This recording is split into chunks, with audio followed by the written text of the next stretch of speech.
Hello, I'm Kieran FitzGerald from DeLaval UK, and we're here today at Clifton Hall farm in Cumbria. Farmer John Holiday here installed 4 DeLaval VMS about 18 months ago, and we have in the barn to my left 220 cows on 4 units. The Navigator itself is a tool which takes a sample of milk, analyses that milk for various components, so lactate dehydrogenase, which gives a clear indication of udder health within the cow, to identify in the early stage the risk of infection from Mastitis.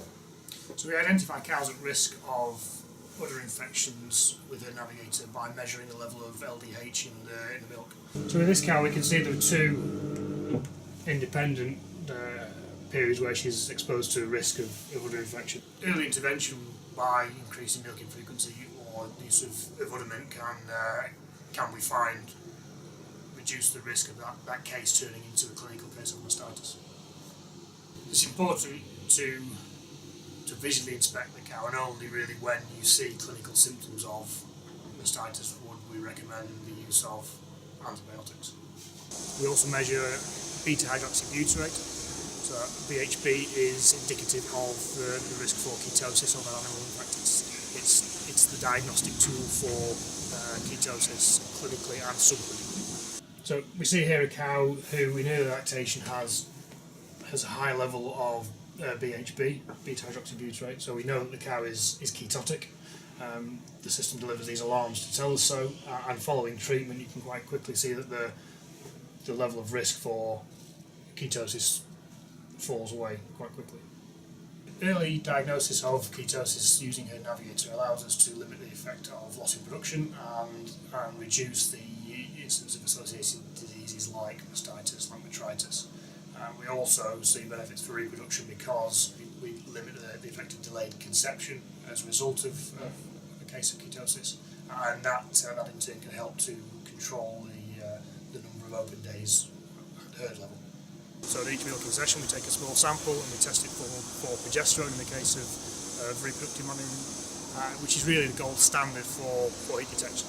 So we can very clearly see when a cow will come in heat, if she then becomes pregnant, and also if she should unfortunately abort.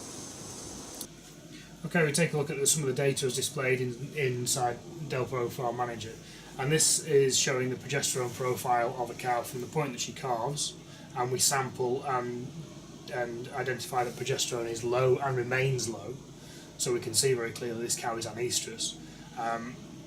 The blue line here shows us the risk for that cow being anestrous, and each of these triangles is the system releasing an alarm to the user to say that there's a cow in need of attention.